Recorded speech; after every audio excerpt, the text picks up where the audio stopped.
Muito boa tarde a todos. Eu sou a Caroline Delmaso, sou gestora e responsável pela comunicação do projeto ReSeed. Em nome da toda a equipa, Dulce Freire, de nossos investigadores, eu vos dou as boas-vindas a este debate sobre o desaparecimento das variedades locais, causas e possíveis soluções, no âmbito do Festival Internacional de Ciências, o FICOEIRAS 2021. Primeiro, um pouquinho sobre o projeto ReSeed. Ele decorre no Centro de Estudos Interdisciplinares da Universidade de Coimbra e é financiado pelo Conselho Europeu de Investigação. O objetivo é analisar as transformações na agricultura e na alimentação, sobretudo a partir do século XVI, quando chegaram e se disseminaram as sementes dos chamados Novos Mundos na Europa, a partir de Portugal e Espanha, que foram as principais portas de entrada para essas sementes. Nos interessa traçar o percurso histórico e geográfico das sementes e também nos interessa perceber um pouco mais sobre as sementes que foram esquecidas, que estão a deixar de ser cultivadas.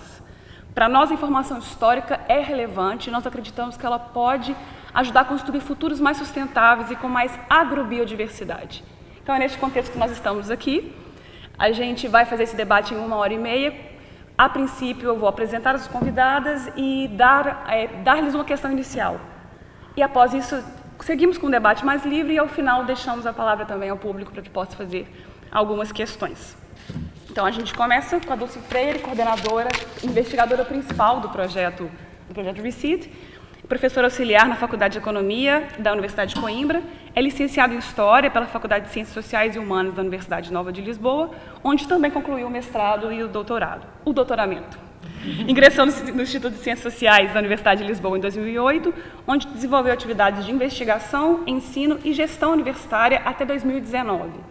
Investiga a história rural e agrária nos contextos português e ibérico desde os anos 90.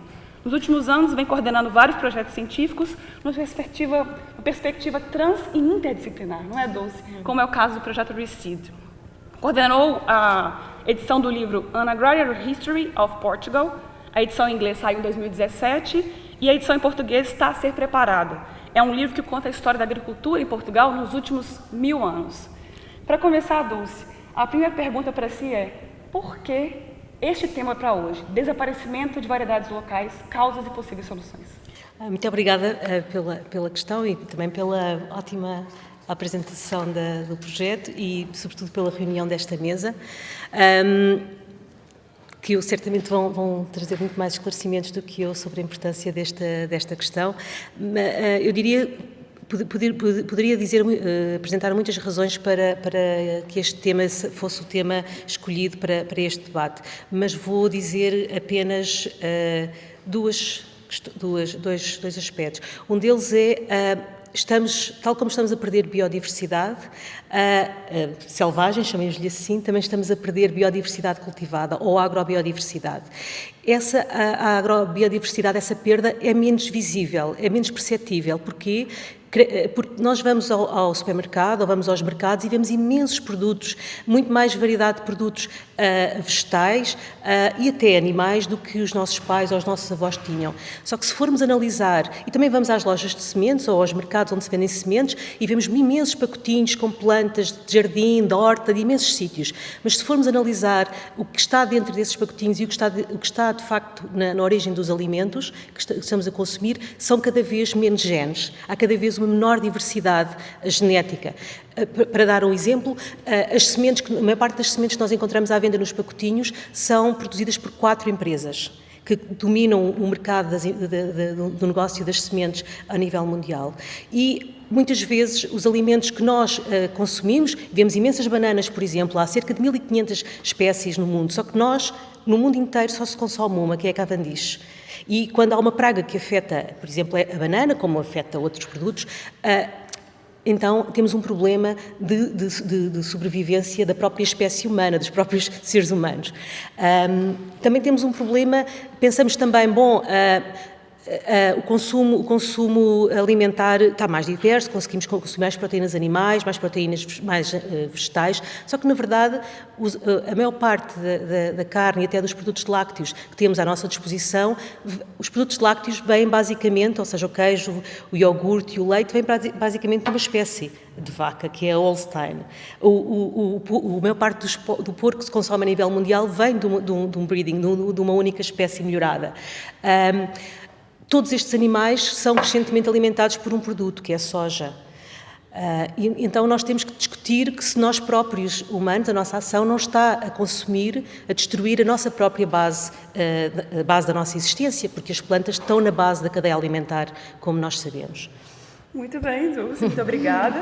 Olha, a nossa próxima convidada é Maria Helena Marques, que está aqui ao meu lado esquerdo, antropóloga e jornalista. Agora eu vou continuar. Antropóloga e jornalista, é autora do livro Guardar as Sementes, Preservar a Biodiversidade Agrícola e Pluralidade Cultural, que é esse livro que está aqui do meu lado, publicado em 2017 e que resultou da sua tese de doutoramento. Em 2019, efetuou um estudo prévio para a criação de um museu vivo da arte chávega na Costa da Caparica. Desenvolveu ainda, em parceria com o Museu Nacional de Etnologia, o estudo Acericultura em Portugal, Contributos para a sua história na Beira Interior, estudo prévio para o Museu da Seda de Castelo Branco. Em 2007, concluiu o mestrado em Antropologia na área de Patrimônios e Identidades, com a tese O Burro Mirandês, a definição de um patrimônio, estudo de caso numa aldeia da terra de Miranda. E é também colaboradora do Centro em Rede de Investigação em Antropologia, o CRIA. Maria Helena, muito obrigada por ter aceitado o nosso convite. E eu começo por perguntar-lhe, de acordo com o que viu no trabalho de campo, quais que são as principais ameaças à preservação das variedades locais? Boa tarde e obrigada pelo convite. Eu provavelmente não vou conseguir expor as ideias sem recorrer ao apoio do papel.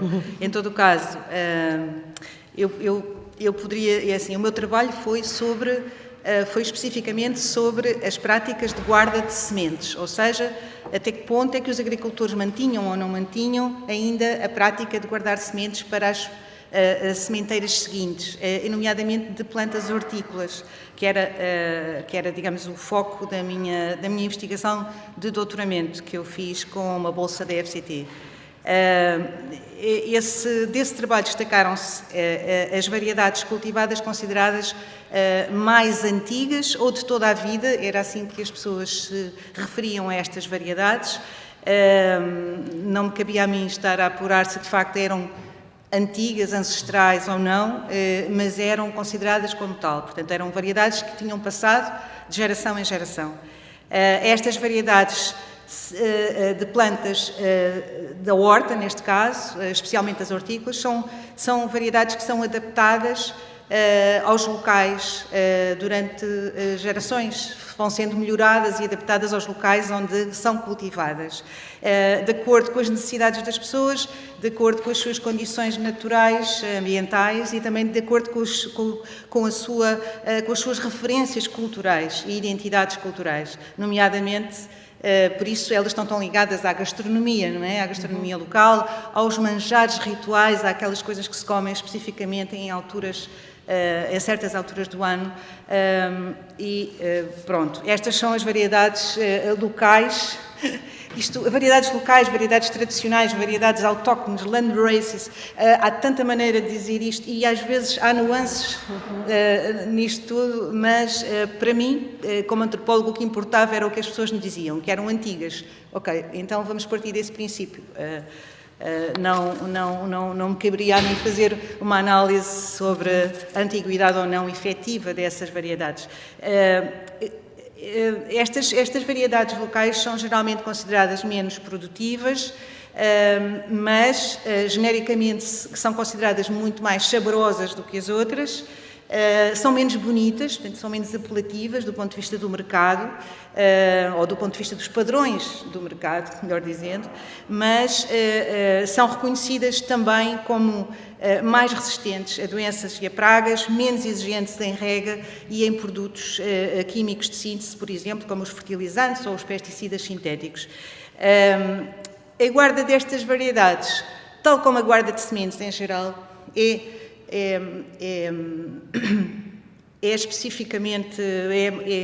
particularmente uma preocupação dos pequenos agricultores, da agricultura familiar, que querem diversificar a sua produção ao longo do ano e que têm em simultâneo várias culturas para poderem garantir a sua autossuficiência alimentar, basicamente a sua autonomia. Ainda que muitos já comprem muita coisa fora das suas explorações.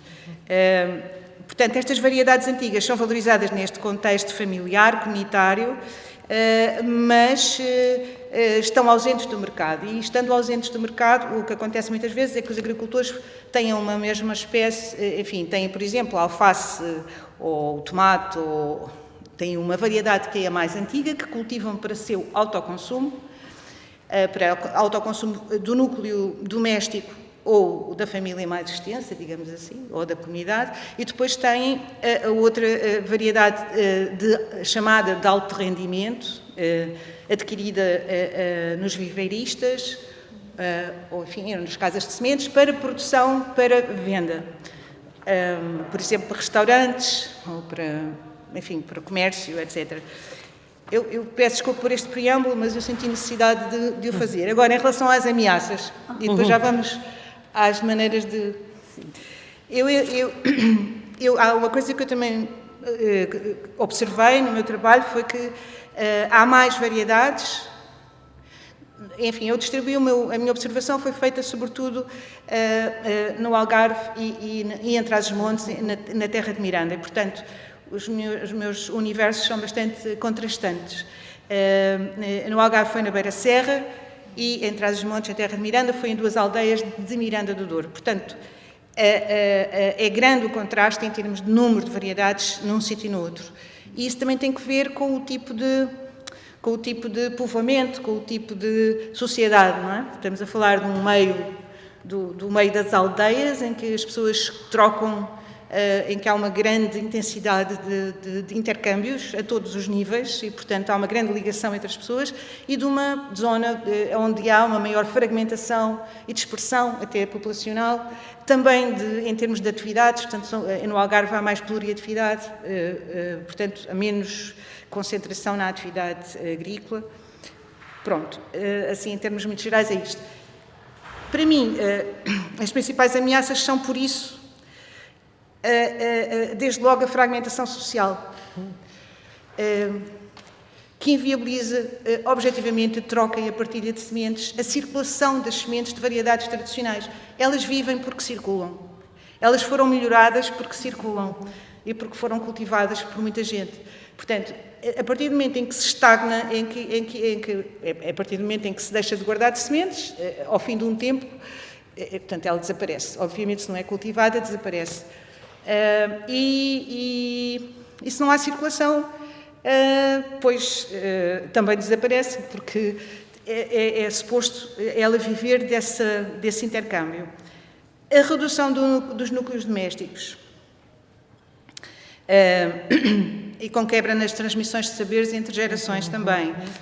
A falta de braços para trabalhar, porque há variedades que exigem mais trabalho. Por exemplo, exigem ceifa manual, imaginemos. Ninguém vai fazer ceifa manual porque não há braços para fazer ceifa manual nem forças. Estamos a falar de uma população cada vez mais envelhecida e pronto, e de famílias cada vez mais dispersas e de vizinhos cada vez mais dispersos, portanto, é complicado. O mesmo se passa, por exemplo, com a colocação de tutores até para certas variedades de, por exemplo, a ervilha torta, por exemplo, há pessoas que colocam esse problema, não a cultivam porque exige tutores, portanto, as estacas para segurar a ervilha, etc. Outro tipo de coisas do género. A redução ou abandono da criação de animais, eu acho que também é um fator a ter em conta, porque os animais tendiam a consumir os excedentes, mas também algumas espécies e algumas variedades que eram específicas para os animais e que, à medida que se vão abandonando a produção de animais, também se vão abandonando esses cultivos. E depois o recuo dos sistemas agrícolas baseados na diversificação, ou seja, nesta diversificação de espécies e variedades, que estão, ao recuarem, ou mesmo da própria atividade agrícola, ao haver um recuo, também é uma ameaça objetiva para estas variedades. Há um crescente uso de plântulas ou de jovens plantas que as pessoas compram aos viveiristas, para saltarem aquela fase de produção mais complicada, pronto, e para acelerarem a produção, o que também é mau para estas variedades, porque os viveiristas não usam variedades tradicionais, não é? As mudanças nos hábitos alimentares, uma coisa muito importante, seja por influência de migrações, de pessoas que vêm a pessoas que vão, pluriatividade e os mais jovens, mais distanciados das atividades agrícolas, são mais permeáveis à novidade, portanto, às variedades exteriores. A crescente permeabilidade, portanto, a influência dos padrões do mercado. A fruta tem que ser bonitinha, ou tem que ter uma certa cor, ou tem que ter um certo cheiro, ou tem que ser um certo tamanho, etc. Portanto, quando falo de fruta, falo de outras coisas, sei lá, alface ou tomate, ou o que seja. Aí já há várias causas que a gente já nos traz aqui bastante. A ausência da procura das variedades pelos consumidores, obviamente, também afeta, porque as pessoas só produzem para si mesmas, não produzem para vender, porque as pessoas nem sequer conhecem essas variedades. E as restrições legais à produção e à circulação destas sementes, nomeadamente através de legislação que, tanto quanto sei, continua a limitar quantidades e locais de produção ou impede a sua livre troca e difusão, porque há várias interpretações que se podem fazer das leis à volta das sementes, tem sido uma proliferação completamente... cada vez que pego num assunto, há sempre novidades sobre a lei das sementes, não é? A legislação europeia à volta das sementes é uma coisa verdadeiramente... enfim, olha, nós já enorme, voltamos, e portanto fico-me por aqui. Nós já voltamos a esse assunto, que não podemos deixar de tocá-lo em breve. Muito obrigada, Maria Helena. E agora passando a Tereza Paes Coelho, está aqui ao meu lado direito. Tereza é licenciada em Engenharia Agronômica pelo Instituto Superior de Agronomia da Universidade Técnica de Lisboa. É mestre em Biotecnologia Vegetal pela Faculdade de Ciências da Universidade de Lisboa. Foi coordenadora do Gabinete de Garantia da Qualidade na Direção-Geral de Proteção das Culturas de 98 a 2007. Como técnica superior, trabalhou na Divisão de Sementes, Variedades e Recursos Genéticos da Direção-Geral de Agricultura e Desenvolvimento Rural entre 2007 e 2012. Atuou como chefe da Divisão de Variedades e Sementes da Direção-Geral de Alimentação e Veterinária de 2012 a 2021 e, atualmente, desempenha funções na Divisão da Diversificação da Atividade Agrícola, Formação e Associativismo da DGA-DR. Tereza, muito obrigada, boa tarde. Primeira pergunta para si é: o desaparecimento das variedades locais, nosso tema de hoje, é uma preocupação da política agrícola em Portugal? Boa tarde a todos, obrigada pelo convite. E respondendo à pergunta que me faz, claramente que sim, estamos a falar de serviços oficiais, não, obviamente estamos a falar de legislação aplicável, estamos a falar de programas. Existem programas específicos para o desenvolvimento rural que incluem os recursos genéticos, quer seja através de avaliação e a seleção de variedades com interesse e que tenham adaptação às alterações climáticas. Existe um projeto do PDR 2020, que é a medida 784 que está a decorrer, que é relativo aos recursos genéticos, conservação e melhoramento dos recursos genéticos vegetais. Este projeto está a correr, penso que já tem 2 anos, terá mais 2. Há inúmeros universidades e serviços de investigação que estão com projetos nesta área. E agora, com o programa do Resiliência de Desenvolvimento está previsto, peço desculpa, estão previstas iniciativas, e posso-vos falar em particular de 2, uma delas, que é a iniciativa 4, que é da adaptação às alterações climáticas, que tem uma linha relativa a recursos genéticos, promoção de conservação, melhoramento dos recursos genéticos, vegetais e animais. E ainda uma outra iniciativa que foi denominada Rede de Inovação, que tem uma linha também específica de recursos genéticos, relativa à conservação e valorização das coleções de variedades, ou seja, abordam exatamente estes temas. Relativamente às sementes, eu, enquanto a minha experiência na parte das sementes, posso-vos dizer, em relação, se calhar, à legislação, ela existe, estamos a falar, e o que nos foi dito até agora, temos que pensar também não só na agricultura familiar, não é, mas na agricultura para o comércio.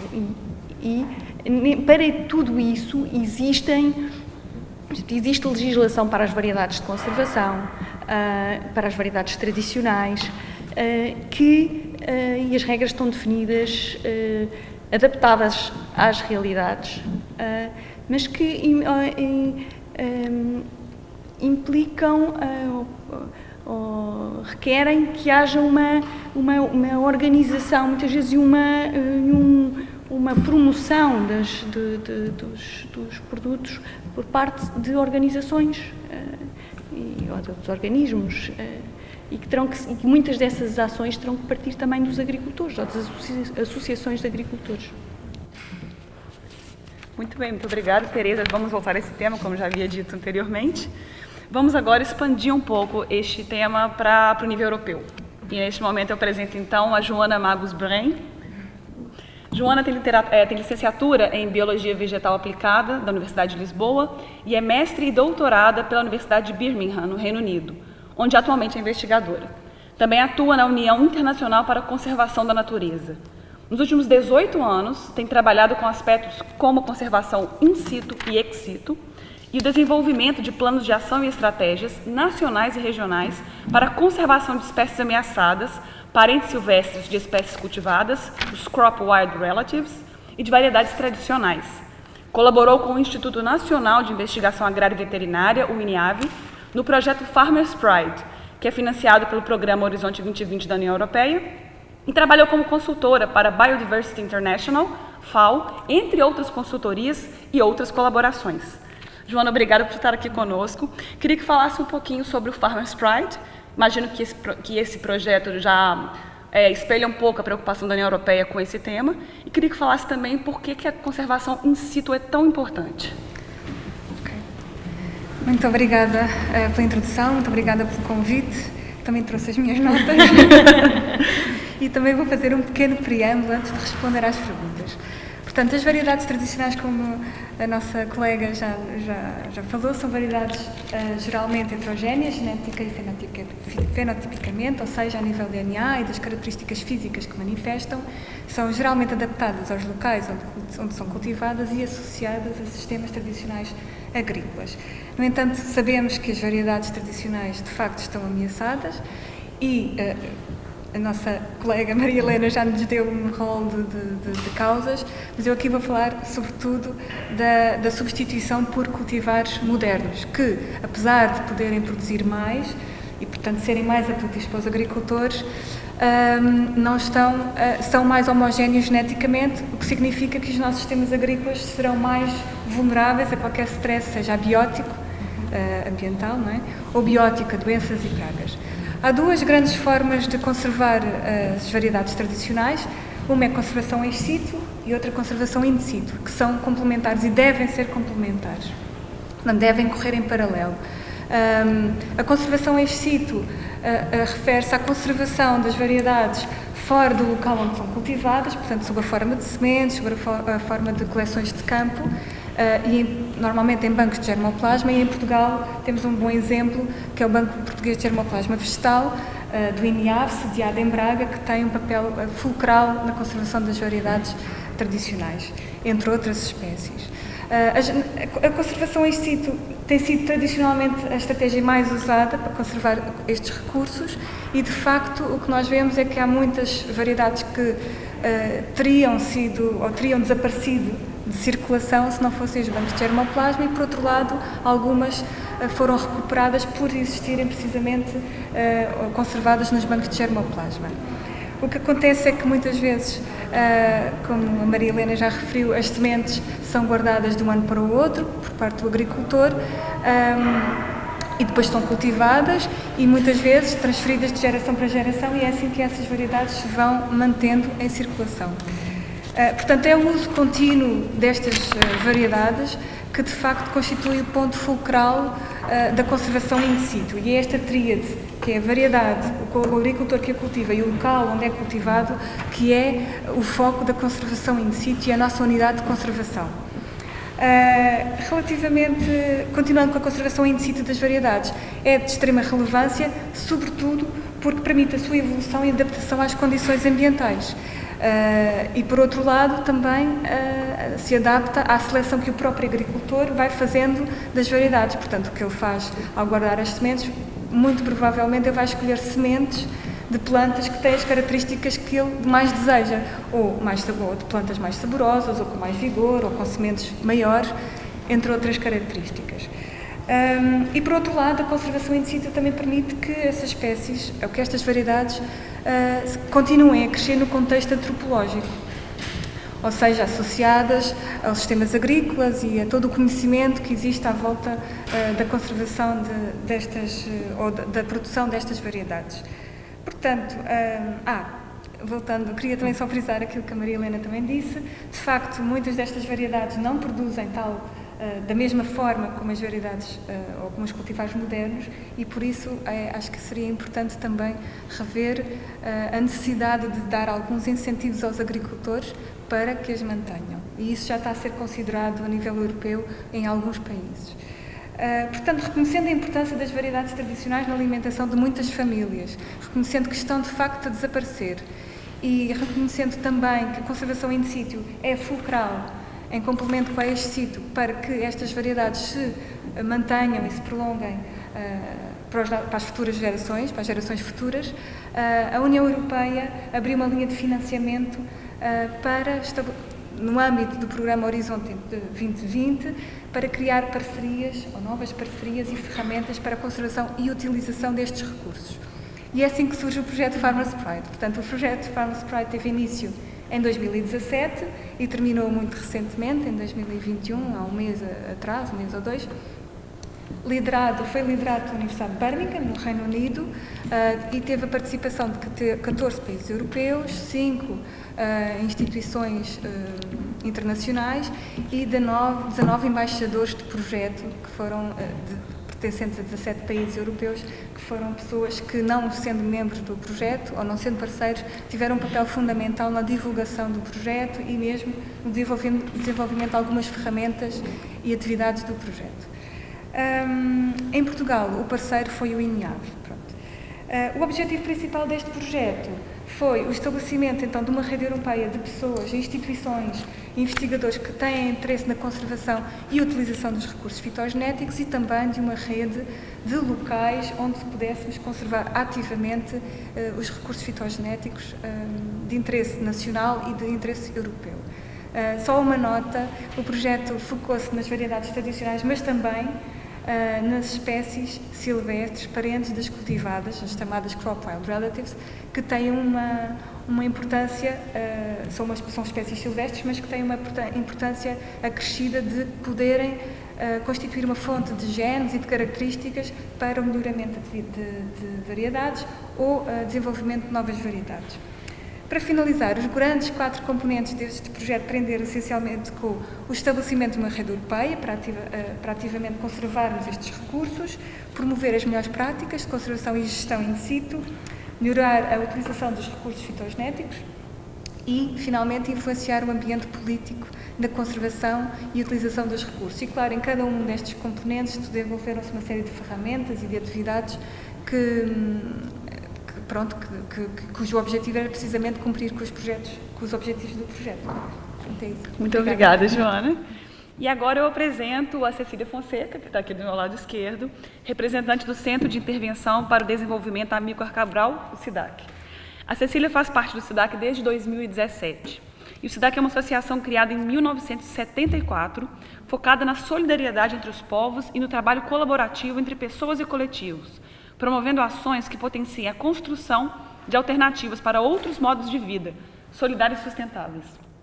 Há iniciativas de educação, comércio justo, soberania alimentar e economia solidária. Trabalham com escolas em Portugal, organizações da sociedade civil, tanto portuguesas quanto de outros países, como Timor-Leste e Guiné-Bissau, e com produtores e artesãos internacionais e portugueses. E os produtos deles estão comercializados, então, na loja associativa. Olha, Cecília, muito obrigada por estar aqui conosco. Como é que funciona esse trabalho? Como é que é a vossa experiência no SIDAC? Como é que é o vosso trabalho? Há formas diferentes de lidar com esses diversos públicos, diferentes estratégias? Como é que é? Obrigada também pelo convite. Também faço um preâmbulo. Hoje é dia 12 de outubro e é o dia da resistência indígena, e quando estamos a falar, né, da historicidade, da agrobiodiversidade, acho que há uma parte importante, pelo menos do que se faz na América Latina hoje em dia, relativamente à soberania das sementes, contra o patenteamento do conhecimento das populações. Especificamente sobre o SIDAC, eu acho que há uma experiência mais antiga e que hoje em dia também existe muito em Portugal, e que foi dos guardiães de sementes, não é? Hoje a colher para semear, os círculos de sementes fazem um pouco essa mesma, que é promover, seja entre agricultores e agricultoras ou entre pessoas em geral, a reprodução das sementes, e que da reprodução seja, para além do uso, seja recolocada de parte uma percentagem. E esse foi um trabalho feito na Guiné-Bissau, ainda no início dos anos 2000, especificamente com as culturas do arroz e do amendoim, que estavam a ser, a sua agrobiodiversidade estava a ser espoliada pela industrialização, e é até hoje, portanto, essa é assim, uma experiência mais específica, né, da sociedade civil, mas estamos a falar aqui um espectro grande, né, da sociedade civil, mas mais relacionado com os agricultores e as agricultoras. Mais recentemente, e eu acho que foi um pouco com isso assim, o convite, o que nós temos feito, inspirados por outras experiências, nomeadamente do Gaia, que a Leonor também poderá falar sobre isso, que colocámos uma sementeca. O SIDAC tem uma loja da associação, desde 2000, vai fazer agora 10 anos, uma loja onde defendemos, tentamos pôr em prática os princípios do comércio justo, e ouvimos falar desta coisa, que é uma sementeca, uma caixa onde estão sementes, e em fevereiro de 2018 decidimos implementá-la na loja. A sementeca é só um bocadinho de história daquilo que sabemos, daquilo que também eu vou aprendendo com outras organizações como o Gaia. Existem em outros lugares de Portugal, como a cooperativa Minga e o próprio Gaia. Foi uma ideia que surgiu mais ou menos nos anos 90, nas bibliotecas comunitárias, e que visa, exatamente como dizia a Marilena, a circulação de sementes. Então, mais do que um banco de sementes, o que é importante para as sementes é pô-las a circular. É isso que faz com que elas resistam e continuem a existir. Então, o sistema é muito parecido com o empréstimo de livros, e há uma catalogação, pode ser mais complexa, mais simples. A ideia é que as pessoas levem sementes para casa e tragam, e assim também se faça alguma sensibilização sobre uma coisa básica, que é que são as sementes. Na Europa, em 2013, foi surgindo muito no âmbito da luta contra a lei europeia das sementes, que visa cada vez mais proibir a troca e o uso das sementes pelos próprios agricultores e agricultoras. Então, em França apareceram as Grenotec, e em Portugal foi aparecendo no Gaia, na Minga, e essa a nossa experiência no SIDAC é mais recente, como dizia, é desde 2018. E o que se pretende é, primeiro de tudo isso, sensibilizar as pessoas para a importância das sementes. Há pessoas que nem sequer sabem onde é que é o início e o fim, não é? Porque é um ciclo da sua alimentação. Portanto, colocamos ali, é um dispositivo simples que pode suscitar curiosidade. Portanto, a audiência, neste caso, os clientes, as pessoas que entram na loja. Geralmente as pessoas perguntam, é para comprar? E nós dizemos, não. E daí suscita-se uma conversa, não é? E nessa conversa pode chegar até a discussão sobre o que é um OGM, o que é o patenteamento das sementes, até a discussão sobre a alimentação, a limitação da agrobiodiversidade vai também ter influências e tem influência na diversidade aparente da nossa alimentação. E funciona de uma forma muito simples. Nós não exigimos empréstimo, pedimos apenas às pessoas, se tiverem uma semente lá em casa, tragam quando puderem. Se levarem esta semente e se conseguirem reproduzir, tragam também. Não é uma forma muito burocrática.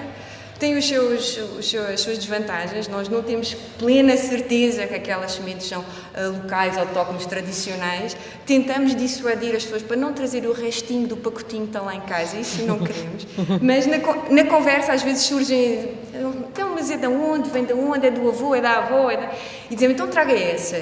E é assim que vamos, é uma coisa muito pouco estruturada, muito fluida, não tem uma intencionalidade marcada, mas assim parece-nos que é uma forma de, pouco a pouco, ir falando sobre a importância das sementes e também, de alguma forma, contribuir para que essa diversidade esteja a circular. Nós nunca temos muitas variedades, geralmente temos 14, 15, 16 tipos de cultivares na sementeca, precisamente porque para muitas pessoas é muito difícil recolher semente, né? Há aquelas mais fáceis como o tomate e a couve, e essas temos imensas. Agora temos imenso manjericão, que vem da varanda. A única coisa que pedimos às pessoas é que nos digam de onde é que ela vem e quando é que a recolheram.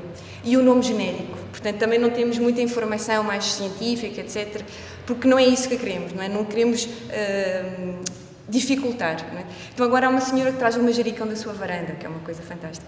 Por fim, só a dizer que levámos esta experiência para uma escola em Benfica, ainda está muito no início, é muito embrionária porque tivemos o Covid e o confinamento e tudo isto que conhecemos, mas juntamente propusemos que fosse colocada a sementeca na biblioteca da escola e em conjugação com a professora de Biologia, com a turma do 10º ano, fomos tentando nos últimos meses ali do ano letivo passado organizar com os estudantes e com as estudantes a própria sementeca, o que é que eles queriam em termos de catalogação, e aí sim de uma forma mais estruturada, pensando pontos com o currículo da disciplina e exigindo um pouco mais do ponto de vista da catalogação, né? De eles conhecerem mais, saberem mais sobre a parte científica. E é isso, ela ainda está muito no início, mas foi assim a nossa primeira experiência em escolas, mas sabemos que existem muitas mais por aí, há muitas hortas e que geralmente associada às hortas há um banco de sementes, mas é isso, mais do que um banco, acho que a ideia da sementeca é fazer as sementes circularem e as pessoas porem as mãos na terra e criarem o seu próprio alimento. Muito obrigada por essa partilha, Cecília. Olha, a gente encerra agora essa primeira fase, que foi essa fase inicial com essas perguntas para cada um de vocês. Agora, então, a gente passa a um debate mais livre, eu vos faço pergunta e fiquem à vontade para iniciar as respostas. E, ao final, eu passo a palavra também ao público. A minha primeira pergunta, na verdade, é uma provocação. Salvaguardar essas variedades locais e os saberes a elas associados, não é mesmo, Maria Helena? Isso é uma utopia? Isso é uma possibilidade ou uma necessidade? As duas coisas. Eu disse 3. Uma utopia, uma possibilidade ou uma necessidade? Bom, posso começar por dizer algo. Eu penso que é uma necessidade, tanto quanto, apesar da minha área não ser da área da biologia, mas dos conhecimentos que vamos reunindo, é uma necessidade de salvaguardar aquilo que foi formado ao longo de séculos. As variedades locais, que nós hoje chamamos de variedades locais, muitas delas começaram a ser formadas há 500 anos. Foi quando vieram os produtos, algumas já cá estavam há milhares de anos, pelo menos em processos longos que duraram milhares de anos e que começaram genericamente no Neolítico há 6 ou 7 mil anos e depois há uma disseminação de variedades domesticadas e há domesticações nos locais. Portanto, há toda uma investigação em curso sobre estas questões que é fascinante.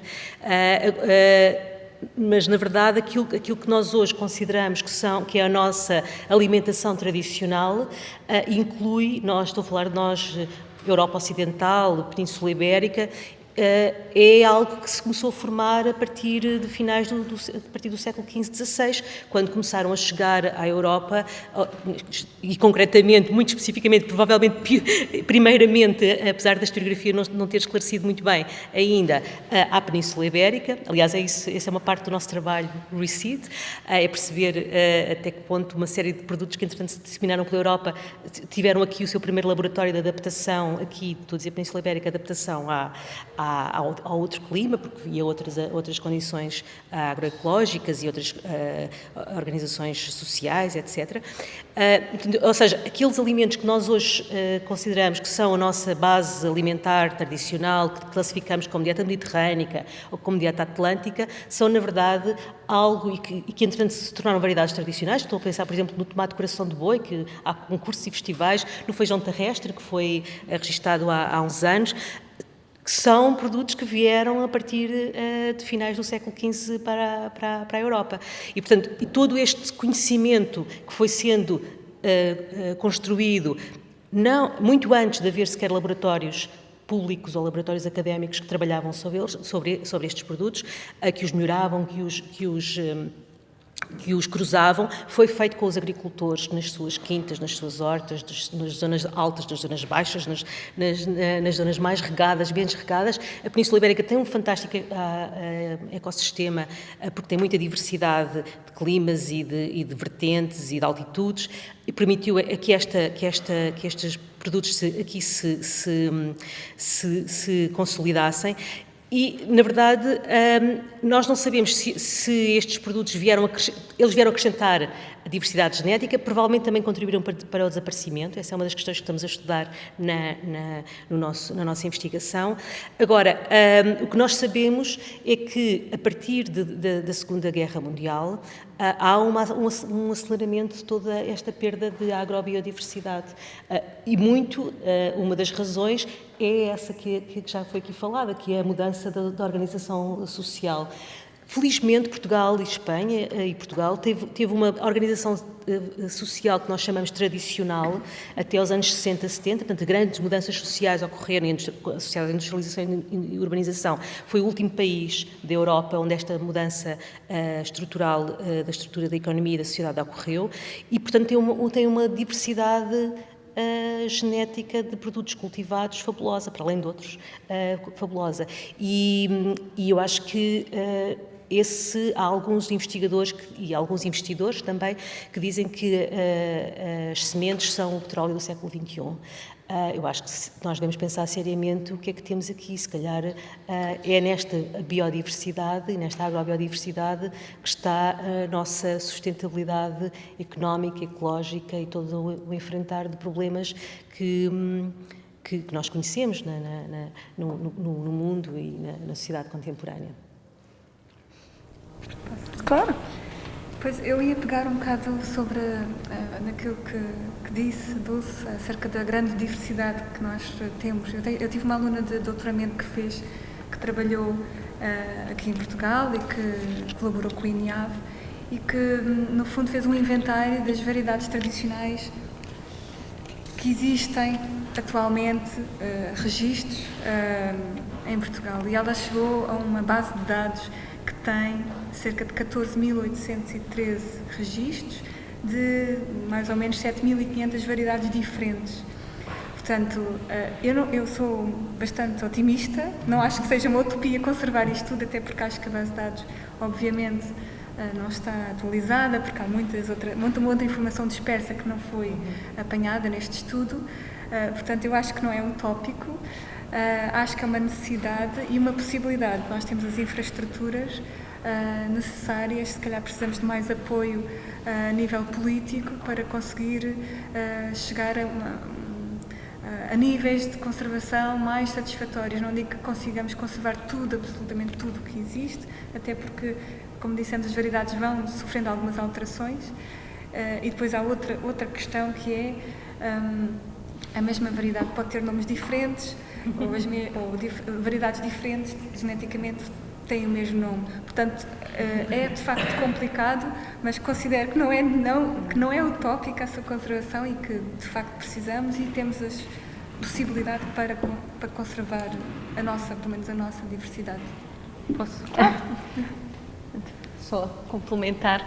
Concordo em absoluto, eu acho que não é de toda uma utopia, mas é fundamental que esta conservação tenha critérios, não é? Nós temos que saber exatamente o que se está a conservar e caracterizar. Tem que haver uma perfeita... o banco de germoplasma é fundamental porque, independentemente do trabalho ou do valor de guardar as sementes em casa, é necessário que se conheça para ter a certeza disso, de que o que vem da varanda é realmente qualquer coisa que não tenha vindo afinal de um pacotinho, não é? Que seja realmente material que seja tradicional.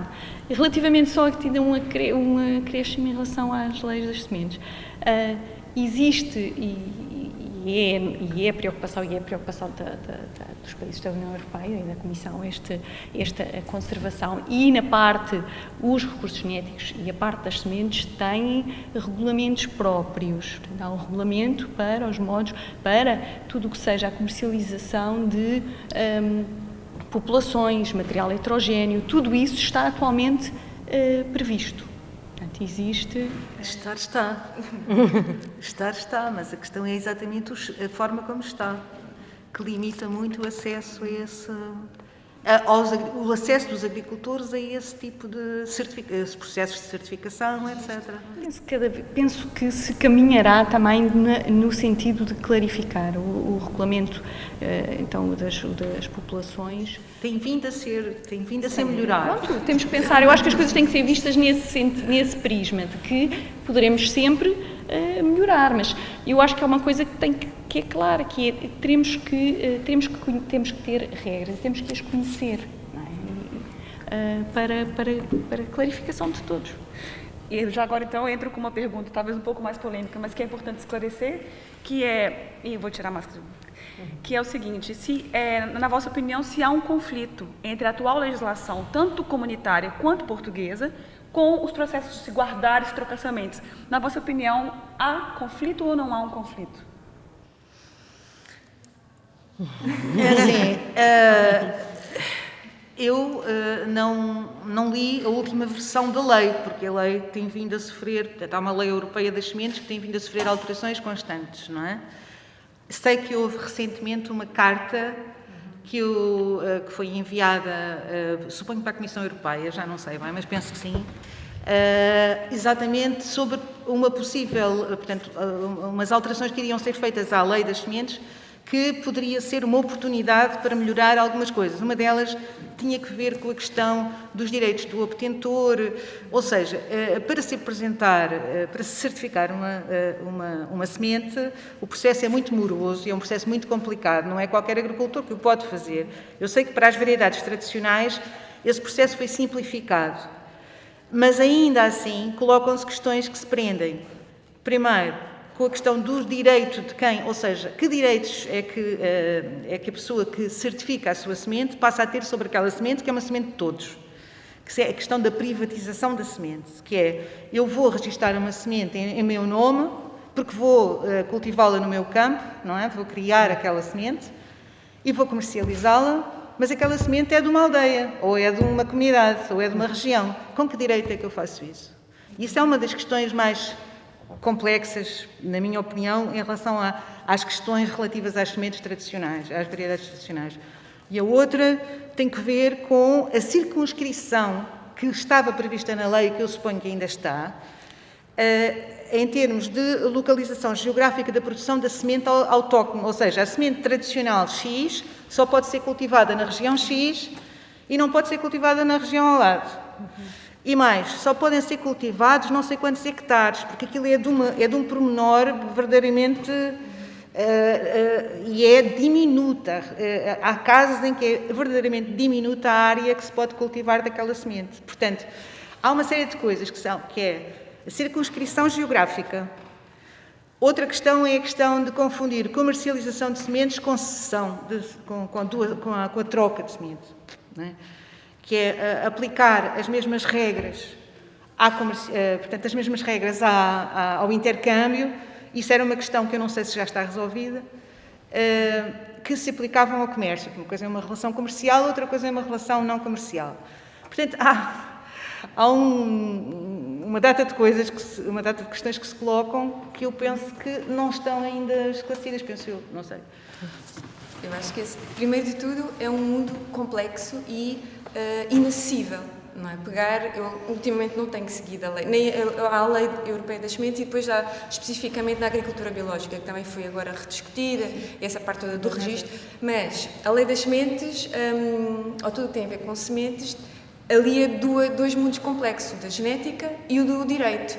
Portanto, qualquer pessoa que não esteja completamente embrenhada num destes mundos ou nos dois ao mesmo tempo, não sabe se quer. Portanto, as pessoas nem sequer sabem quais são os limites e, por um lado, ainda bem. E esse é o meu lado otimista, porque, efetivamente, é de uma complexidade muito grande e não está traduzida e tem impacto sobre a vida das pessoas, não é? E esse também é, como todas as leis, não é? Mas, e por isso eu não faço ideia em que ponto é que ela está, mas faz parte do meu pessimismo, que é perceber, e acho que são duas coisas aliadas. Por um lado é o quadro legal e por outro que dificulta e oculta também, não é? Oculta, dificulta, e depois qual é o tipo de aproximação às sementes e à comercialização, seja das sementes, seja dos cultivares que saem das sementes, que é sempre e cada vez mais que privilegia um certo tipo de agricultura. Portanto, as duas coisas em conjunto, para mim, fazem o meu, pegando na pergunta anterior, para um certo pessimismo. O meu otimismo é que, andando por aí, é que as pessoas continuam a preservar as suas sementes e a levar. E há uma certa curiosidade, só dizer desta experiência na escola. Os miúdos e miúdas são de Benfica, portanto, urbanos, têm muita vergonha a falar de agricultura, nem sequer, ou não têm interesse, ou têm vergonha, mas de repente há um ou outro, ou uma ou outra que diz: eu vou lá à terra dos meus avós e trago. Portanto, isto continua a existir, esta organização social diminuta cada vez mais, ela continua a existir e a resistir. Então, só pegando na necessidade ou na utopia, eu acho que é uma necessidade e uma utopia, mas existem questões macro que são efetivamente complicadas e inacessíveis, mas também existem organizações da sociedade civil e plataformas, etc., pessoas bastante mais embrenhadas, como eu dizia, nas questões técnicas, que vão tentando fazer a sua parte e fazendo com que ela melhore ligeiramente. Mas é isso, também gostaria que fosse um pouco mais publicada, mais explícita, em que ponto é que estamos na questão da lei das sementes. Bom, já vira automaticamente para o lado direito. Bom, então, há aqui uma série de aspectos. Se calhar começaria pelo direito obtentor. O direito obtentor de produções vegetais é o direito a que um melhorador tem quando quando obtém uma variedade melhorada, quando comprovadamente o material que obtém é distinto, é novo, é distinto e é homogéneo daquilo que já existia. Este direito obtentor não é aplicável às variedades de conhecimento comum. Não se pode, não é possível patentear material vegetal que seja do conhecimento. Isso não é possível. E daí, as variedades tradicionais não podem nunca ser... A pessoa que inscreve a variedade... Peço desculpa pela interrupção. A pessoa que inscreve a variedade não é o obtentor? Pronto, o direito obtentor não atribui direitos de comercialização.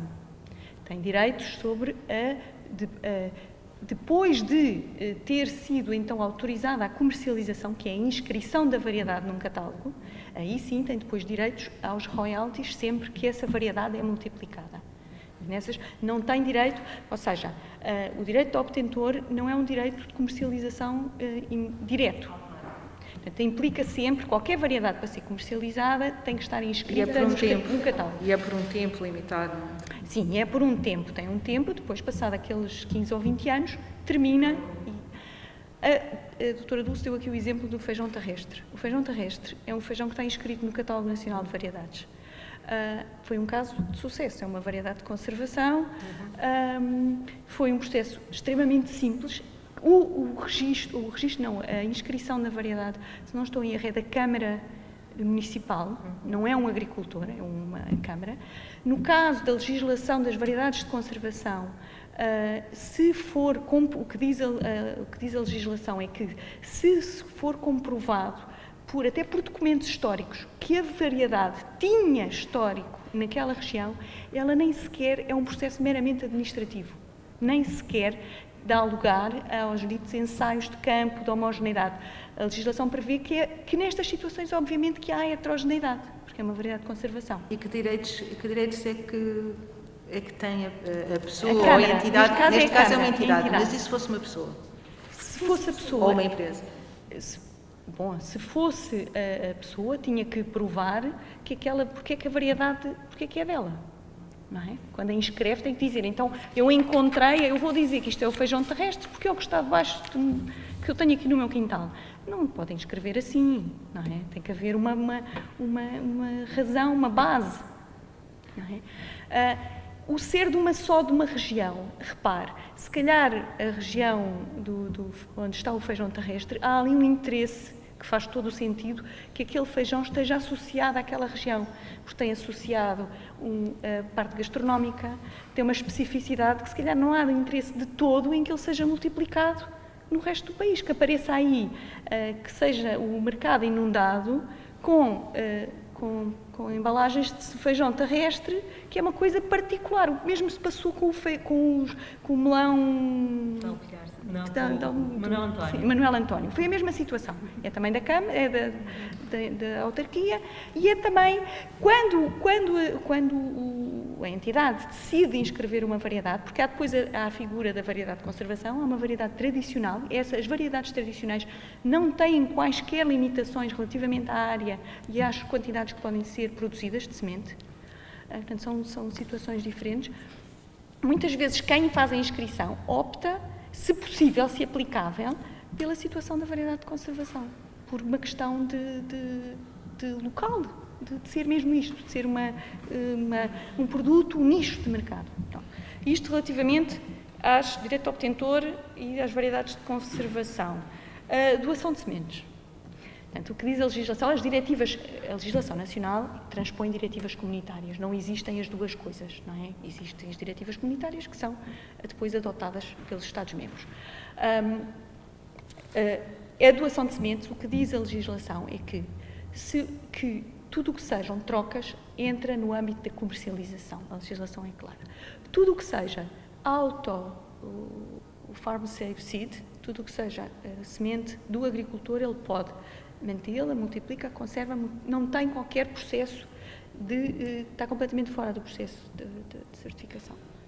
Agora, tudo o que seja uma doação pressupõe que a variedade esteja inscrita e que cumpra o que... Nesse contexto, eu faço a pergunta para a Joana em relação aos bancos de sementes, ou seja, todo esse contexto, qual que é a importância, Joana, dos bancos de sementes, nomeadamente do Banco Português de Germoplasma Vegetal, e também que fala-se muito, quando nós comentamos do projeto, é interessante que muitas das pessoas nos dizem, aquele Banco Internacional de Sementes, qual é a importância desses bancos e quais são também os receios que nós temos que ter em relação a isso? Portanto, a importância dos bancos, no fundo, é como vos falei há bocado, não é? Na base está a conservação de sementes, quaisquer que sejam, não é? Portanto, o que nós queremos num banco é conservar, sobretudo aquelas variedades ou espécies que estão ameaçadas imediatamente e evitar que elas se extinguam. Portanto, no fundo, nós queremos evitar que as sementes desapareçam, ou as variedades ou as espécies desapareçam de circulação. E isso então é a base do banco de sementes. Claro que no caso das variedades tradicionais interessa também colher informação acerca do agricultor, não é? Porque, como disse anteriormente, a nossa unidade de conservação, e num banco de sementes a unidade é exatamente a mesma, comporta a variedade, o agricultor que a cultiva e o local onde é cultivado. E portanto temos que recolher essa informação, que obviamente fica protegida para divulgação. Deveria ser um receio de alguns agricultores, sim, quando dão a sua semente para conservar. Alguns têm receio que a informação saia ou seja divulgada, mas isso nunca não acontece, obviamente. Portanto, no fundo, a importância do banco de sementes é essa, é preservar a longo prazo as sementes. Idealmente mandamos duplicados para outros bancos de sementes e poderá ser o tal Svalbard, que se tem ouvido muito falar, na Noruega, e o material português já foi enviado para lá e, portanto, no caso de haver uma catástrofe no nosso banco em Portugal, temos um duplicado nesse outro banco internacional, pode ser 1 ou 2 ou 3, o que for. Receios. O maior receio talvez seja o não conseguirmos captar toda a informação genética da variedade, não é? Porque se vamos colher, por exemplo, 2 sementes de um agricultor ali e a variedade é heterogénea, aí não vamos conseguir captar toda a diversidade genética que aquela variedade na verdade contém. E, claro, a longo prazo as variedades vão perdendo, as sementes vão perdendo viabilidade, têm que ser ou deverão ser ou colhidas novamente da origem ou reproduzidas no banco para, de facto, conseguirmos manter essa variabilidade conservada no banco. Não é? Claro. Só uma pergunta. E os conhecimentos, os usos, isso também é associado, é acoplado à informação da semente? Idealmente, sim. Mas nem sempre é possível. Nem sempre. Há uma questão... Os agricultores muitas vezes nem querem fornecer essa informação. E porque não querem? Porque desconfiam do Banco de Ciência. Também às vezes não acham relevante. Também pode ser isso, não é? Porque para todos os efeitos é a sua semente. Mas há uma questão que, por exemplo, a diretora do Banco de Germoplasma de Braga dizia, que era que tinha que ver com a questão da cedência aos agricultores da própria semente, ou seja, os agricultores podem, pelo menos teoricamente, ir ao Banco de Germoplasma, recuperar uma semente que perderam. Imaginando, esse senhor que deu uma semente, depois perdeu a sua semente e vai ao banco e pode reaver a semente, certo? Teoricamente sim, mas isso alguma vez acontece? Acho que o problema... Isto é uma coisa que a mim... Ou seja, há também, se calhar, um problema de ganhar a confiança não é? As equipas que estão no terreno certamente que ganham ao fim de um tempo a confiança das pessoas, porque senão não conseguiam levar as sementes para casa, digamos, não é? Mas se calhar depois não se mantém essa ligação com as comunidades, não é? Existe, quer dizer, a recolha, há agricultores que nós já conhecemos, não é? E, portanto, podemos ir recorrentemente a eles, confiam e cedem as suas sementes de bom grado, dão a informação necessária. Mas há outros que, de facto, não conhecemos e esses estão sempre um pouco mais de pé atrás porque nunca ouviram falar do banco ou porque não percebem qual é claro que com uma explicação decente, não é? Acabamos por conseguir ganhar a sua confiança. Agora, de facto, não sei se já foram buscar, eu não sei se já estamos nesse estado. Temos conservado, não sei se já estamos nessa... Primeiro, não sei se essa informação passa para os agricultores. Isso é importante, é a reciprocidade. Aquilo que nós temos trabalhado com a engenheira Ana Barata e com outras pessoas que trabalham nos centros de investigação do INIAV e de outros serviços do Ministério, e a informação que temos é que, de facto, o problema nem é os agricultores quererem recuperar as sementes, o problema é os agricultores desaparecerem e, portanto, ser impossível, aquilo que a Joana estava a dizer, voltar ao terreno e recolher aquelas sementes. É impossível, porque a larga maioria das sementes que estão no Banco de Germoplasma, neste caso de Braga, já nem sequer estão a ser cultivadas no terreno. E, portanto, essa é que é a questão, como é que estas sementes que estão guardadas, o Banco de Germoplasma português é de 77, portanto, a maior parte dos trabalhos de recolha foram realizados nos anos 70, 80 e um pouco nos anos 90, nos últimos anos já se torna difícil, inclusive, voltar ao terreno, não sei se também por razões financeiras, mas também por razões de redução da agrobiodiversidade. Portanto, as sementes que se recolhem, que se podem potencialmente recolher, já não são sementes, já não são no land races, já não são exatamente as sementes que o banco deve guardar. E, portanto, eu creio que um dos problemas é esse, é como é que se garante a viabilidade daquelas sementes. E penso que o projeto Farmers Pride procurou uma solução para isso. O projeto que fez a esse nível da conservação in situ tentou sempre uma ligação à conservação in situ. Portanto, o complemento de conservar a variedade no terreno é fundamental para que essas variedades se mantenham, porque, como disse, há muitas que de facto estão conservadas no banco, que já não estão no terreno. E, portanto, é preciso assegurar que elas se mantenham no terreno. E aí o projeto tentou fazer até um manual de boas práticas para fazer essa complementaridade entre a conservação nos bancos e in situ. Uma parte importantíssima disso é o perfil do agricultor, que a gente não pode perder de vista também nesse perfil de envelhecimento. Se a gente pegar o recenseamento agrícola de 2019, que é feito pelo Instituto Nacional de Estatística, algumas coisas eu trago que são importantes, algumas referências. Primeira coisa, o produtor e o seu agregado doméstico contribuem com mais de 2/3 do trabalho agrícola. E os produtores agrícolas singulares são maioritariamente homens, 67%, e têm, em média, 64 anos. Já são 2 anos a mais do que em relação ao censo que foi feito recenseamento de 2009. O agregado familiar do produtor é constituído, em média, por 2,4 pessoas, sendo que em quase 60% deles há algum beneficiário de pensões e reformas.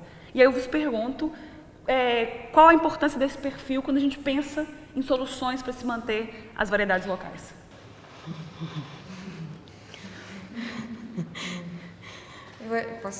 Primeiro, quem responde ao RGA podem ser efetivamente homens. Há questões também da estatística, como é que lemos a estatística, mas podem não ser só homens, né? Que trabalham. Embora, pelo menos este RGA mudou um bocadinho até a forma de inquérito. Né?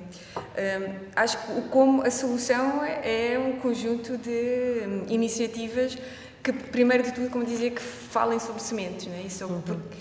E alargar um pouco o espectro, não é? Isso é a experiência que temos das sementecas, que é espalhar, não é? E que mais pessoas se interessem e possam fazer, independentemente do local onde esteja, da sua própria profissão ou da sua própria atividade principal, se interessem pelo menos pela semente, pelo menos por isso. Eu acho que ainda estamos neste nível, que é pelo menos que as pessoas percebam o que é a semente, não é? Depois, a parte da conservação e da preservação das sementes tradicionais, acho que ainda estamos longe de fazer essa sensibilização maior, não é? Mas parte por isso, e acho que nas escolas tem-se feito um trabalho muito interessante, não é? Que também tem muitas dificuldades, mas começar com as crianças, não é? E as hortas nas escolas, e fazer pequenos bancos de semente, que os miúdos vão para casa e pedem aos pais, aos avós. Então há inúmeras, se calhar não são muito visíveis, mas há inúmeras experiências pelo país fora. Em relação à agricultura e ao perfil dos agricultores, é de facto um dilema, não é? Não há uma solução assim à vista, não é? A não ser há alguma, da parte dos PDRs, etc., algum estímulo aos novos agricultores, às novas agricultoras, mas sem viabilidade económica as pessoas não vão continuar. É que a agricultura não é só para a autossuficiência, às vezes as pessoas também estão a vender e não é assim tão visível, não é? Mas sem viabilidade económica, se as pessoas efetivamente não puderem ter o seu rendimento daquilo que fazem, não se vão dedicar à agricultura.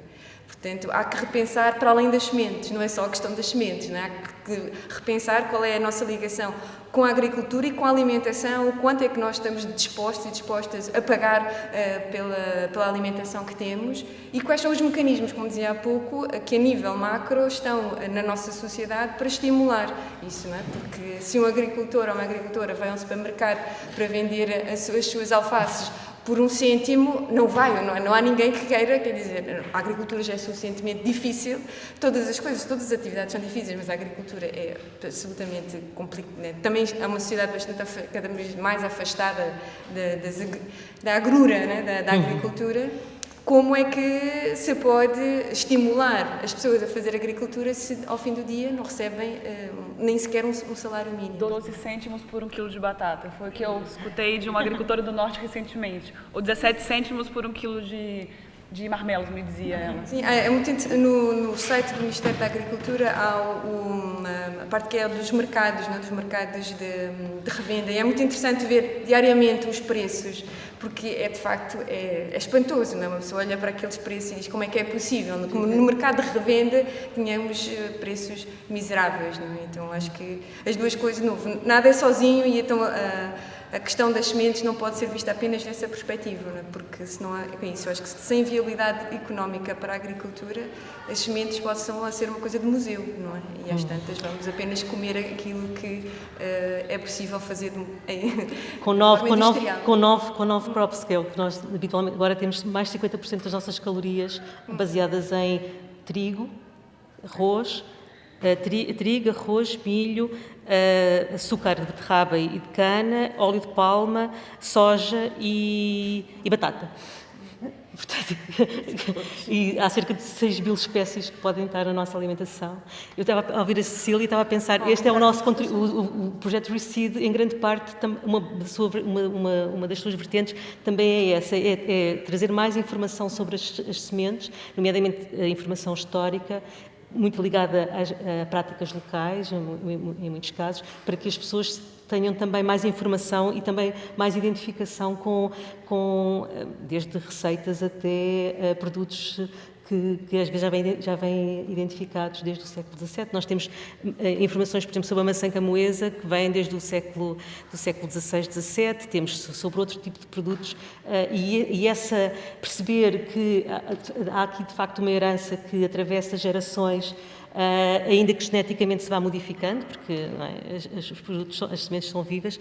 Esta informação que a Helena estava a dizer de como é que se faz, e nós temos falado muito sobre isso, como é que se faz, as práticas associadas, as práticas agrícolas, as práticas de consumo, as práticas de transformação, de armazenamento, de conservação, são questões que nos interessam muito na nossa investigação, e que nós temos falado muito com colegas de várias áreas, quer do INIAV, quer de outras unidades de investigação, perceber como é que nós cruzamos este conhecimento de o que é que está dentro da semente, a sua constituição genética, com aquilo que a Joana há bocado dizia, que são os 3 pilares, não é? Que nós também nos interessam, que é a variedade, a semente, mas depois com a sua pool genética e depois com o agricultor e o local. Não é? Como é que nós, historicamente, conseguimos trazer esta informação? Nós também acreditamos que trazer mais informação, trazer mais debate, trabalhar com escolas, trabalhar com diferentes grupos é importante. Fizemos isso, não é? Já fizemos isso com centenas de crianças. Só queria fazer uma questão, desculpa, Carol, antes de avançar para a Teresa, porque falou há pouco da importância de que é necessário caracterizar, identificar. E que esse é um trabalho prévio e do nosso conhecimento também nos parece. Mas, na verdade, estamos a falar de milhares e milhares. Portugal, felizmente, tem milhares e milhares e milhares de variedades. Menos espécies, mas variedades tem milhares. Muitos milhares, felizmente. Isso é um trabalho muitíssimo arte, ou seja, que exige o cruzamento, já não basta fazer uma análise morfológica, uma caracterização morfológica, também é necessário fazer uma caracterização genética e, em muitos casos, é necessário fazer esta inserção no local onde as sementes vêm, com toda a informação etnográfica, histórica, biológica, cruzando esses dados. Ora, isto é um trabalho colossal e a minha pergunta é qual é o investimento que, da parte do setor público, que é o setor fundamental na nossa vida no século XXI, qual é o trabalho que está a ser feito precisamente para fazer isto, esta caracterização das sementes, para de facto corresponder àquilo que é a nossa variedade genética das nossas plantas cultivadas, das nossas sementes cultivadas. Porque para mim não é claro, para nós não é claro, quando trabalhamos no terreno, qual é o trabalho. Quer dizer, percebemos a necessidade e percebemos que há, mas não percebemos qual é o trabalho que está a ser feito. Bem, se calhar, este trabalho não há nada que esteja guardado no banco de germoplasma do INIAV que não esteja caracterizado. Ou seja, o material é guardado mais ou menos, sim, com maior ou menor probabilidade. Mas não geneticamente. Só assim? Sim. Neste momento, rapidamente, morfologicamente, já não chega. Existem estes, e em termos de grandes projetos, existem uma série de grandes projetos a decorrer e que vão arrancar agora neste novo programa, onde a parte da conservação é uma das linhas principais, ou seja, neste caso os organismos de investigação, e caberá essencialmente ao INIAV, isto é uma competência clara do INIAV, que participa nestes, se calhar, 90% dos projetos, que tem um contributo nessa caracterização.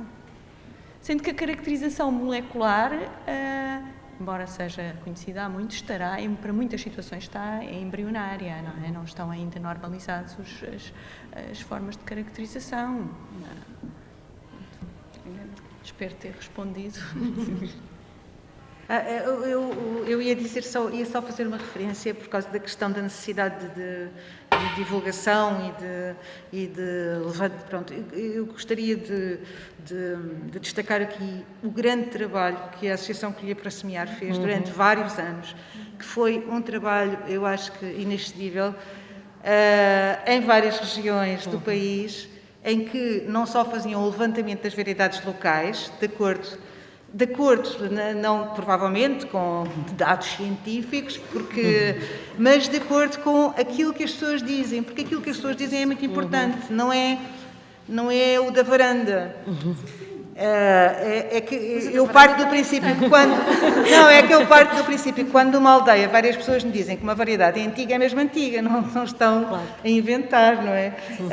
Ou seja, a antiguidade depois não sei qual é, não é? Depois se tem 500 anos, se tem 100, se tem 20 ou se tem 10, isso depois é relativo, a noção de antiguidade.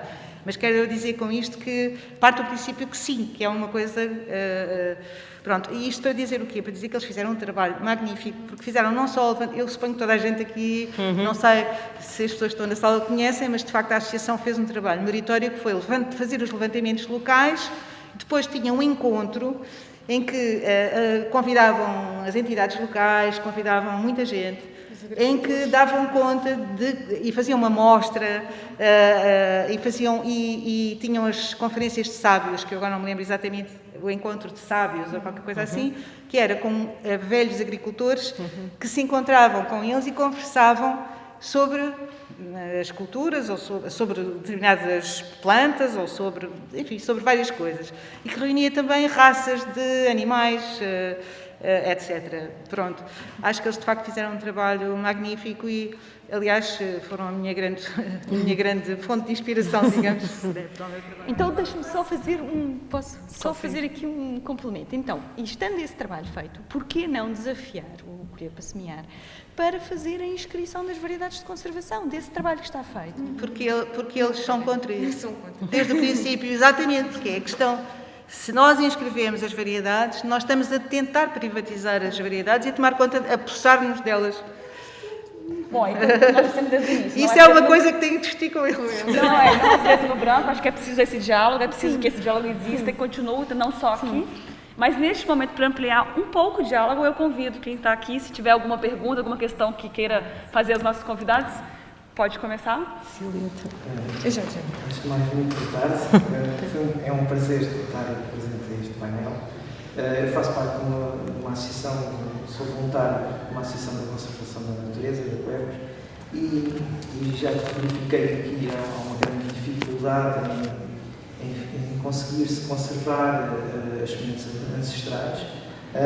E a minha questão, que não foi abordada, e eu gostaria, isto é uma pergunta geral, hoje em dia nós estamos perante grandes ameaças e aquela que eu gostava já de perguntar é que impactos terão a médio e longo prazo para as variedades locais a aplicação de modelos de agricultura intensiva e extensiva, a introdução de sementes transgénicas, a proliferação substancial de flora invasora, herbicidas e pesticidas de síntese, a diminuição do solo fértil.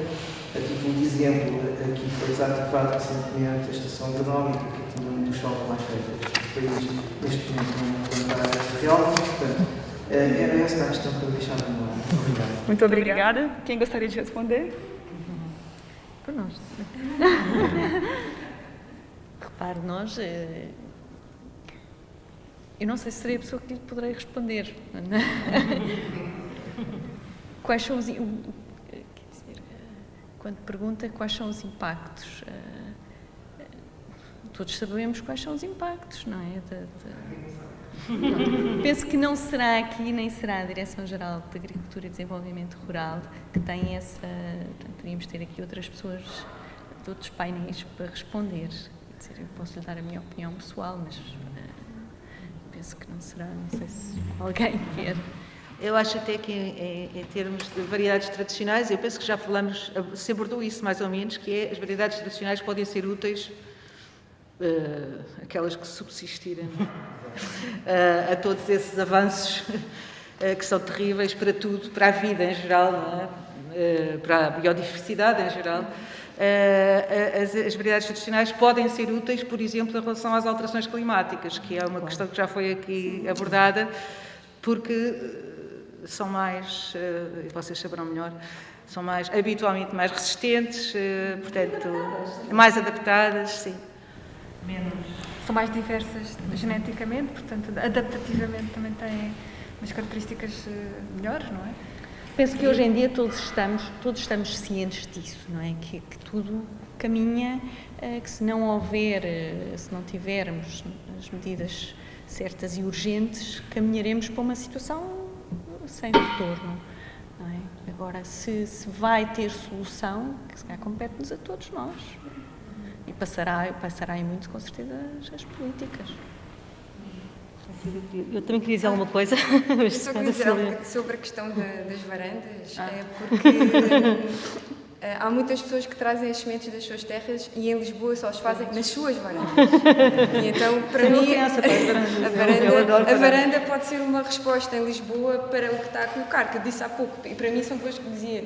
A questão das sementes não pode ser indissociável da questão da agricultura e dos modelos de agricultura e de sociedade, não é, que estamos a construir.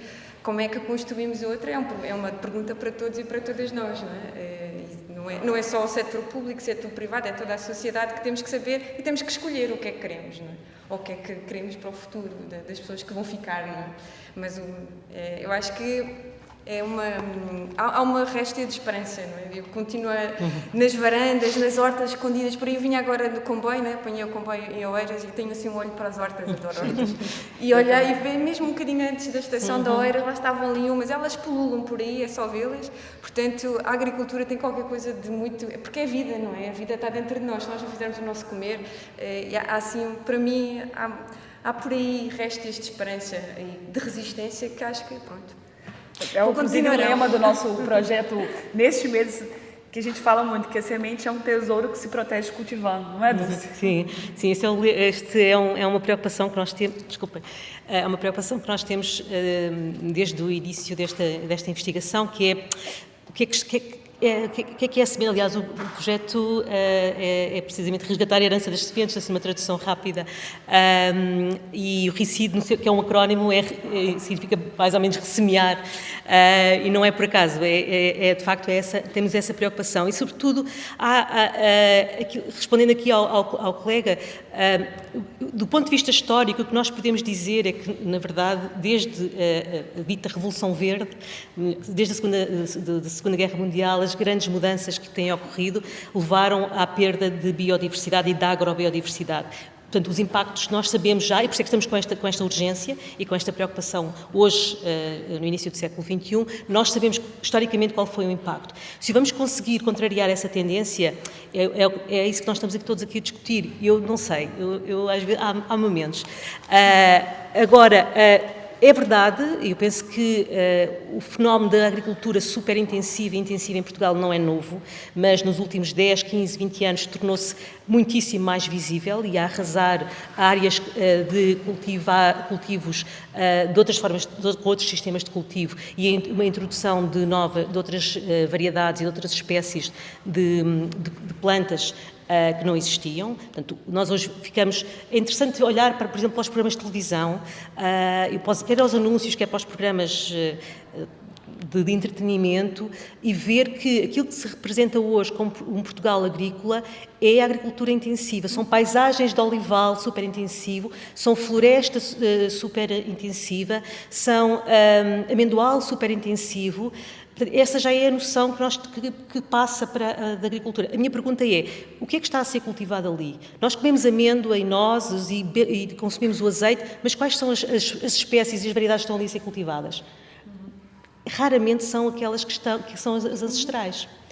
E ao arrasar ao planar, ao transformar aqueles milhares de hectares num espaço uniforme, nós sabemos, por aquilo que já aconteceu em Espanha, para não ir mais longe, mas também na Califórnia, na África do Sul, por toda a Europa, que aquilo é a destruição de agrossistemas. É a destruição de ecossistemas, é a destruição de sementes que muitas vezes estão no solo e que têm diferentes dinâmicas de germinação.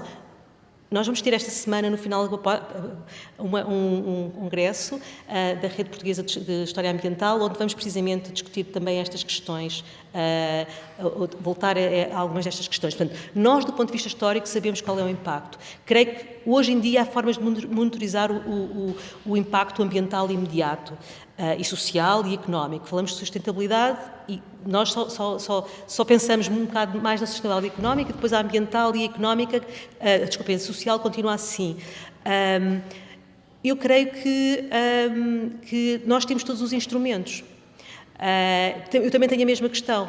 Se estamos a fazer o suficiente, vamos fazer o suficiente para aplacar esta tendência? Será utopia? Será possibilidade? Ou será necessidade? Mas é a questão inicial. da política agrícola, não é? Sim, Pronto. é a questão da política agrícola. É que, em teoria, defendem-se as variedades autóctones, mas na prática isso não acontece. Mais alguém que gostaria de fazer alguma pergunta?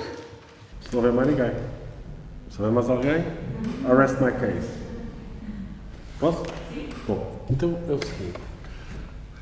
Desaparecimento de variedades locais, causas e possíveis soluções. Das causas da Maria Helena, ao qual eu já tive o prazer de ler a sua tese ali há um ano e por acaso todas as páginas, e gostei bastante, já, até porque uma delas diz-me muito respeito a mim pessoalmente. Mas quando fizeram essa questão, elencou um conjunto razoável de causas. Mas depois, ao longo do debate, pareceu-me que a causa principal não é essa, ou melhor, é só uma. E era isso que eu queria ouvir a vossa opinião. Ou seja, se a variedade local está melhor adaptada às condições agroecológicas da região, é fruto de uma seleção por parte do agricultor das características que ele pretende e que, no entanto, tem uma produtividade significativamente menor, posso concluir, isto é mesmo uma pergunta, está diretamente a ver com o meu trabalho, posso concluir que o principal motivo para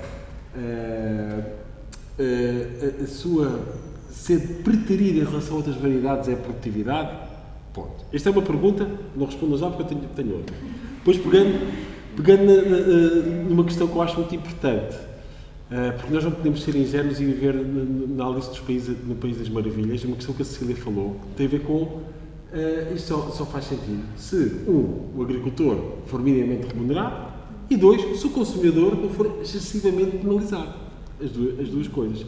Mas a minha pergunta, e esta pergunta não é de retórica, é mesmo, eu quero ouvir a vossa resposta, porque às vezes eu ouço coisas que me parecem, mas pode ser erro meu, que me parecem ingênuas, que é possível, evidentemente não estou à espera que uma produção agrícola local e com uma variedade local consiga competir em termos de preços com as demais, mas se é possível oferecer ao consumidor uma solução a partir de variedades locais que lhes seja também possível consumir, tendo em consideração a estrutura, agora podemos olhar para Portugal, mas podemos olhar para o mundo, a estrutura que é a disponibilidade de rendimento das populações.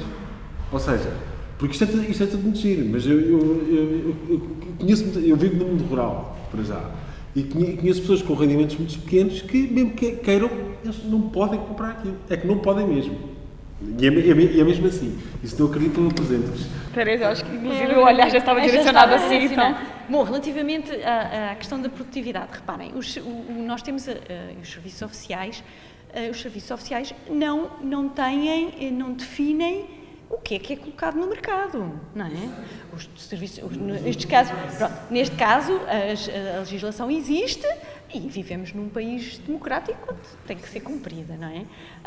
O que temos é, no caso das variedades de sementes, o que diz a legislação é que para serem comercializadas as variedades têm que estar inscritas. Ora, temos como se fosse uma espécie de catálogo.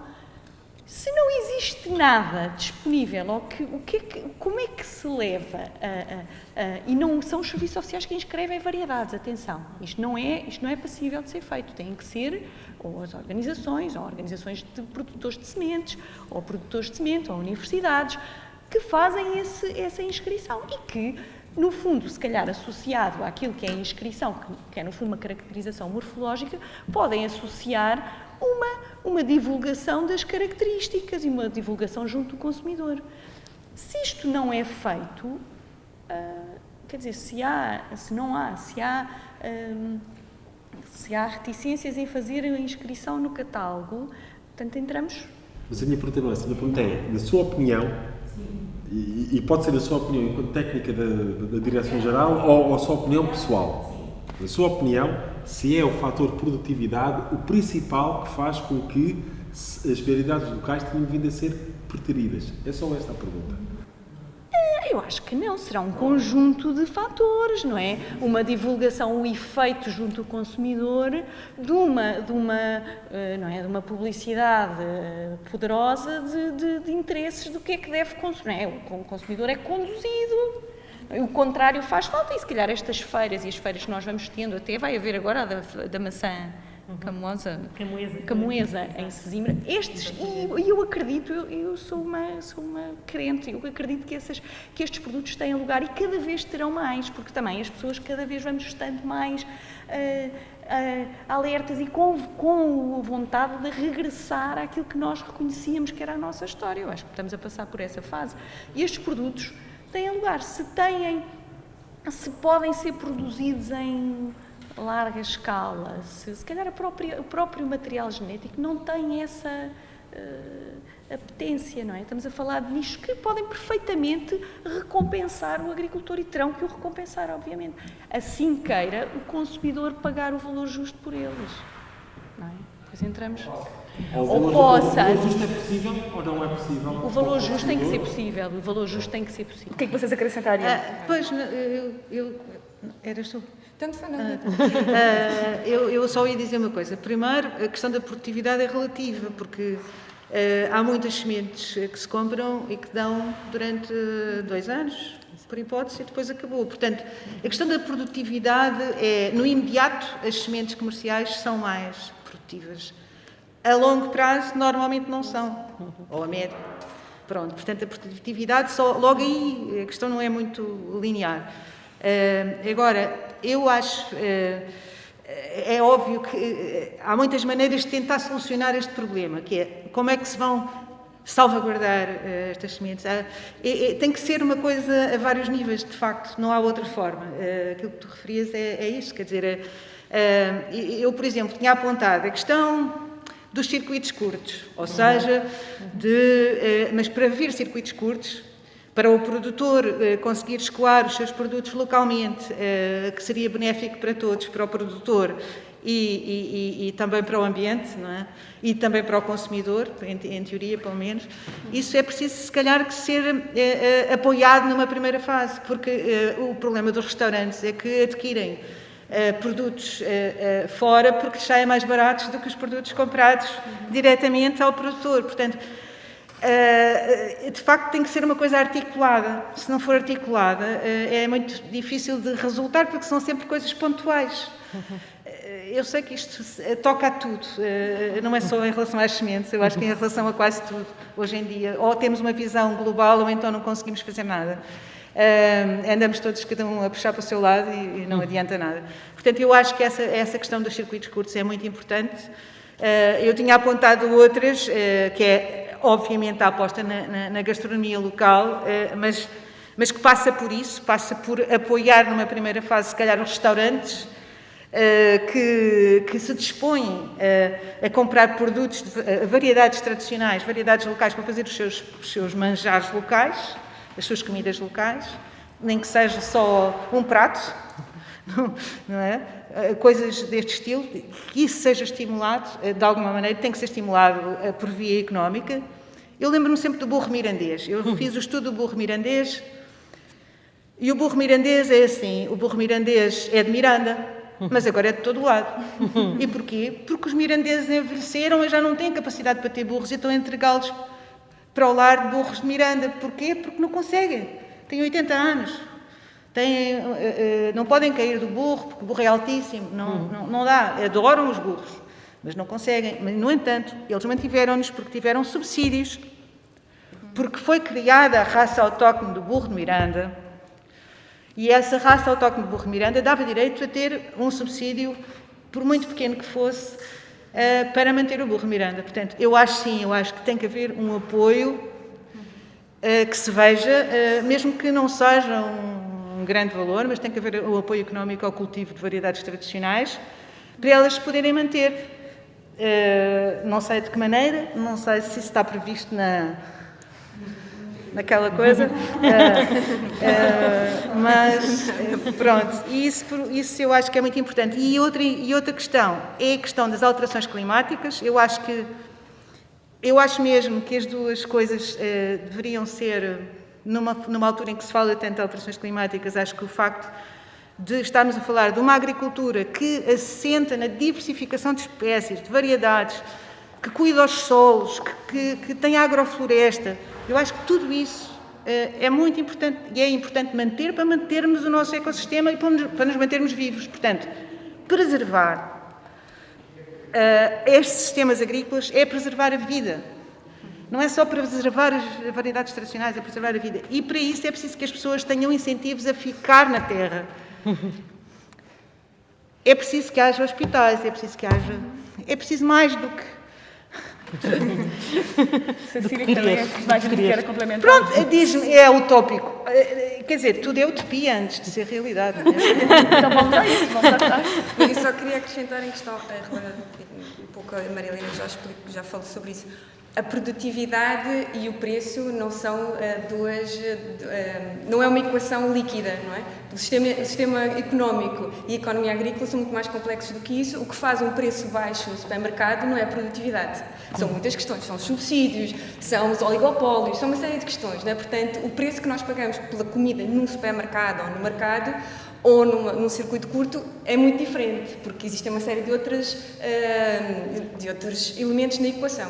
Portanto, não é só o... Eu entendo perfeitamente essa questão.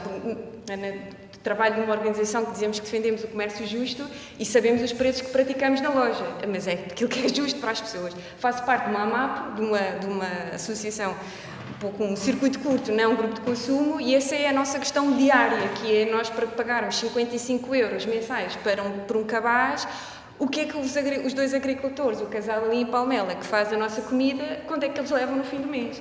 E quanto é que nós, com o salário mínimo, conseguimos pagar mais? Portanto, estamos a falar de contas que são reais, é a nossa vida. Mas depois há uma coisa mais irreal, que é a economia global.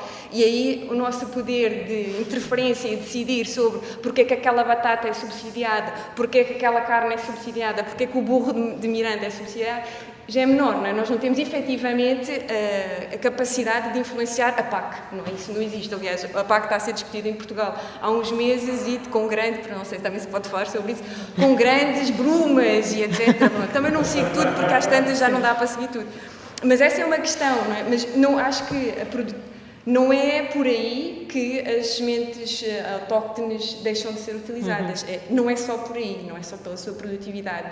Como é que nós fazemos? Bom, se calhar temos que ganhar um bocadinho mais, se calhar de novo repensar que economia é esta que nós estamos a construir, pelo menos desde a Revolução Industrial, não é? Que é o que é que nós estamos a dar valor, o que é que nós, não é? O que é que nós estamos dispostos e dispostas a pagar, não é? E isso, mas repara, estou só a dizer da nossa microexperiência, a Leonor faz parte desta AMAP, estamos há 2 anos a tentar discutir isto, que é, nós queremos comer e queremos que aquelas 2 pessoas não desistam de ser agricultoras, mas temos é isto, é um diálogo, mas porque nós fizemos isso, temos uma ligação muito direta com estas pessoas e se calhar para preservar sementes é um bocadinho como se diz das crianças, é preciso uma comunidade, é preciso uma aldeia, é por isso que nas aldeias existem sementes, porque efetivamente há uma relação entre as pessoas que faz com que discutam tudo e mais alguma coisa, desde como é que é a água, como é que é a repartição da água, como é que é a repartição da terra, quando existem baldios, quando os baldios ainda nos foram roubados, portanto...